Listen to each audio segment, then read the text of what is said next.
Chairs. Correct. Now. What are we gonna do? Hold on. You gonna play that game?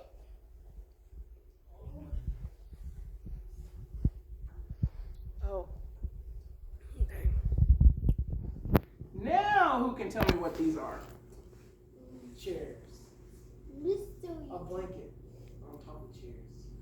Yes. I'm thinking I thought that too. Which usually is, if your brothers made this, what would you call it? A floor. A fork. A fort. Okay, so underneath, what's there? A chair. Chairs. When you cover it up, it becomes something different. Especially to a kid anyways. It becomes something totally different. It becomes a fort. It becomes like a magical retreat. They turn it into like whatever little thing they want to imagine when they're inside. But underneath the blanket, it's still just chairs. So God's righteousness works very similar. Underneath, it's just us. Raggedy, however well put together, whatever covering we got going on us, whatever there is that's to us, anything like that.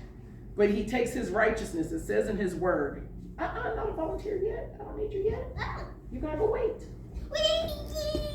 He tells us in his word that he covers us with his righteousness, meaning that it wasn't because of how beautiful we were, it wasn't because of how skillfully we were made, it wasn't because of all the trinkets or things that we had going on with us, it wasn't because of our specific personality, it wasn't because of our ethnicity, it wasn't because of where we grew up at, where we were born at, where our people came from, if they were on the Mayflower or they was on a slave ship.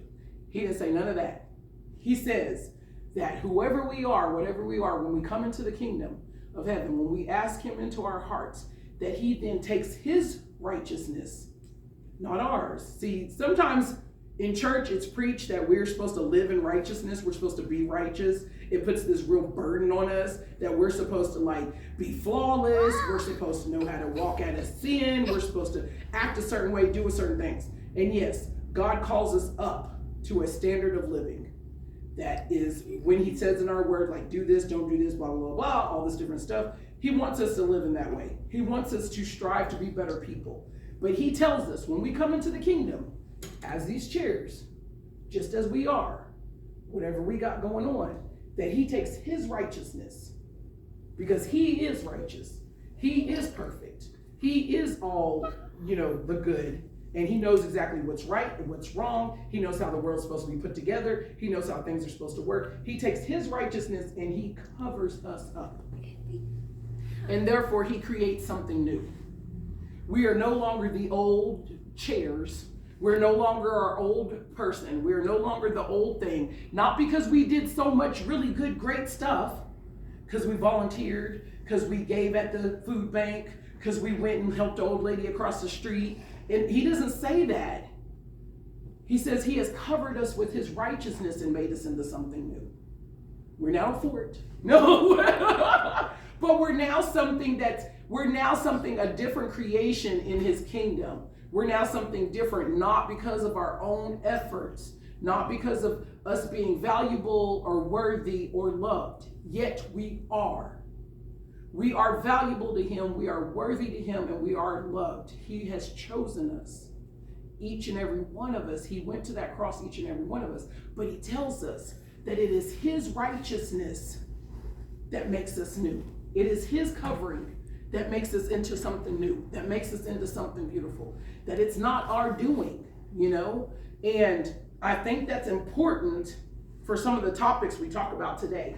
Some of the things that we'll discuss later today. I think it's first important to understand the fact that it's not in our own doing that makes us so valuable to God, that makes us usable in the kingdom, that makes us worthy of walking out of the yuck that we may have seen. That we, if these chairs were broke down and they were bent up, the leg was busted, if you could see stitching and stuff coming out of there, it doesn't change anything.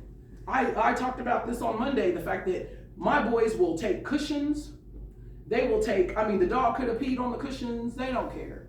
They could have been left outside and smelled like mildew. They don't care.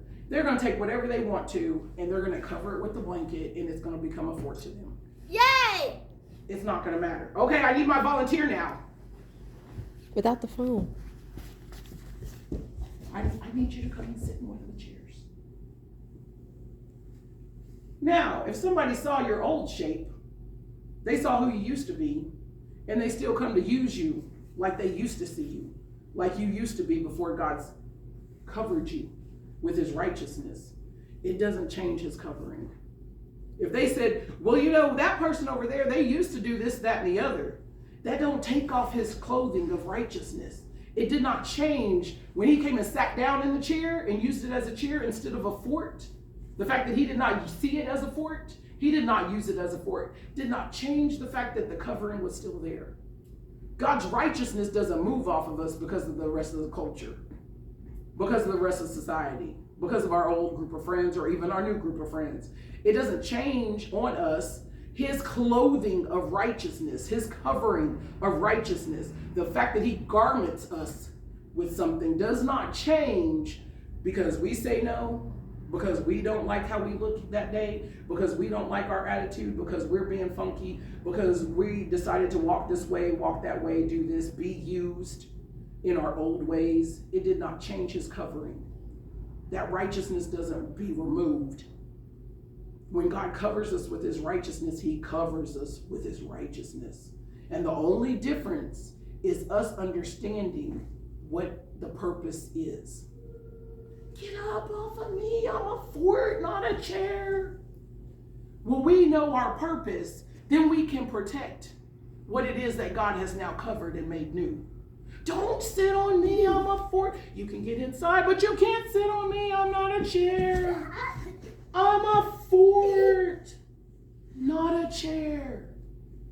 Because when you don't know the purpose of a thing, what happens, Ashley? Abuse is inevitable. Abuse is inevitable. Hello, guys. You will allow people to sit on you. You will allow people to misuse you. You will allow people to call you what you used to be before you were covered with his righteousness, when you don't understand the purpose of a thing. Okay?